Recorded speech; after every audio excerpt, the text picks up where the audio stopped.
Bonjour, bonsoir, c'est Daniel. Les sciences et la technologie. La recherche scientifique. Un scientifique fait de la recherche. Il est chercheur. Il travaille dans un laboratoire, labo, ou un centre de recherche. Il conduit des expériences scientifiques qui lui permettront de découvrir quelque chose d'important, de faire une découverte qui sera peut-être capitale. Cette découverte sera ensuite expérimentée, testée. Ce médicament est encore au stade expérimental, de l'essai. Si l'expérimentation est concluante, positive, ce sera une révolution. Le médicament révolutionnera la science. Le progrès technique fait un bond en avant.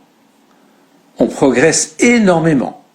Au contraire, régresser, une régression. On a conçu un nouvel outil. La conception de cet outil constitue une innovation.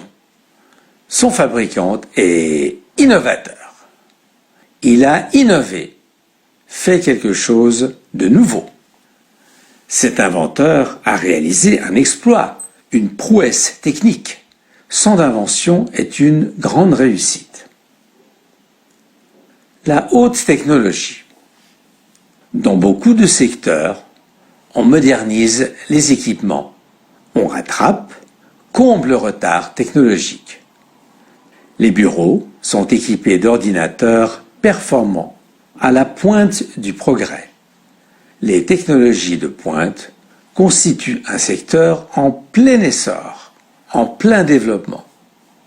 Tout le monde voudrait avoir accès au réseau de l'Internet, par exemple. Cet outil, ce moyen de communication, doit être à la portée de tous, accessible à tous. La première qualité d'un appareil est la fiabilité. Il doit être fiable. Le contraire, il tombe souvent en panne. L'utilisateur voudrait un appareil en état de marche, opérationnel et bien réglé, mis au point pour fonctionner. Le réglage, la mise au point de l'appareil est important. On critique parfois la robotisation excessive, remplacement des hommes par les machines, car presque tous les services sont robotisés. L'informatique. Un informaticien travaille dans l'informatique, tout ce qui concerne les ordinateurs. On informatise par exemple un bureau. On encourage l'informatisation des bureaux. Le programmeur fait de la programmation. Il établit des programmes informatiques. L'outil informatique permet d'introduire, de saisir, de stocker des infos. L'introduction, la saisie, le stockage permettent d'établir par exemple une base de données. On peut aussi se brancher sur un réseau ou consulter une banque de données. L'unité centrale contient ce qui fait fonctionner l'ordinateur. Le système, la mémoire, et le périphérique constituent le complément de l'ordinateur. Une imprimante, une disquette, un scanner, un CD-ROM.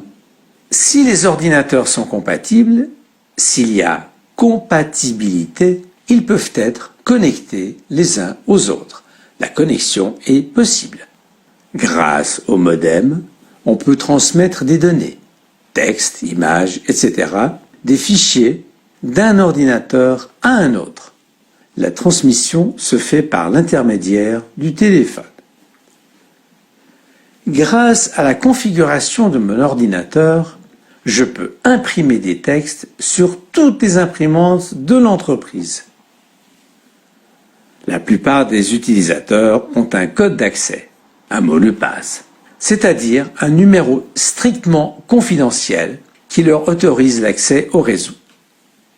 Le grand public apprécie les jeux interactifs où le public peut intervenir.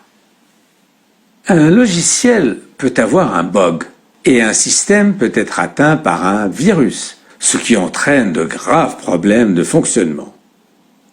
Depuis des années, des pirates copient illégalement des logiciels. Ils piratent des programmes. Le piratage informatique est interdit.